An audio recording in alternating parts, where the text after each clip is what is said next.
If you're wondering how to make your drop sound way better, I have 5 techniques to share with you in this video. These are what you can do right before the drop hits,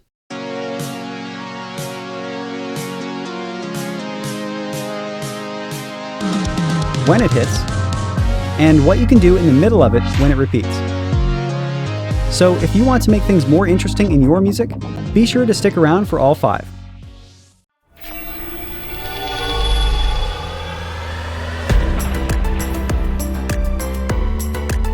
Hey everyone, Jake from Transverse Audio here. To respect your time, let's get right into it. The first tip may go a bit against what you typically do before a drop, which is creating a buildup such as a synth riser, white noise riser, or speeding up the drums. Check out the card to the top right if you want to do that. But what you can do instead is reduce what's going on before the drop, to make it a bigger change in the decibel level once it hits. The reason it is so effective is because when you're focusing on what is playing or what's coming up, you won't be thinking much about what happened earlier on in the track. You can do this by cutting out the chords and even the drums, while keeping the melody going. But then again, you should probably make the decision of what to keep and what to cut out. Then you can either throw in a drum break or increase the reverb just enough to cover the gap. And don't forget about automation either. It can be used to really manipulate how things fit together, such as making hard cuts in volume, shaping the presence of the reverb tail, or controlling how the reverb is introduced either right before or right at the gap.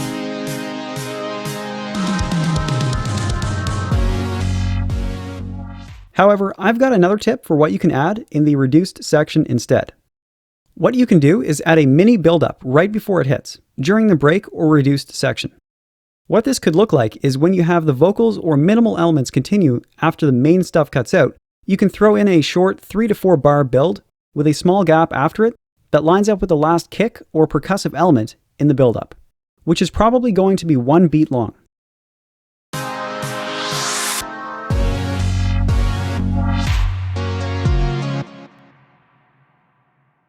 If you're able to use that mini buildup and have an 808 or a sub that hits right when the drop does, there is a good chance that this other tip will work too.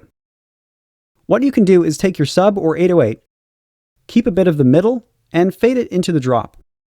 Then nudge it over or trim a 16th note out of the end, so it has a bit more emphasis and isn't a continuous sweep. If you try this with other sounds, you may find reversing it helpful too.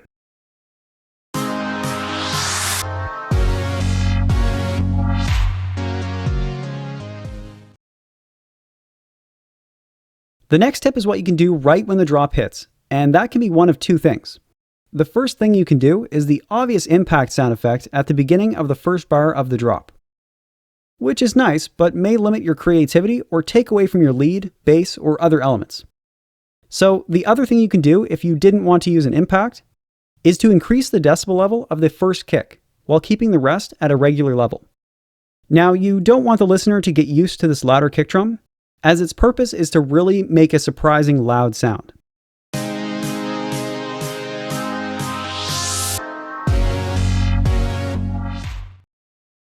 Okay, now that I mentioned a tip for when it starts and hits, let's move on to the last technique, which is for the middle of your drop when it repeats for the second time. Delaying the drop by pushing things back like the drums, bass line, or impact can make it more suspenseful and keep things interesting. What you would do is keep some of the elements going, like the melody, arp, or chords, and delay the onset of the rhythm or beat. Kind of like the first tip, but it's in the opposite direction.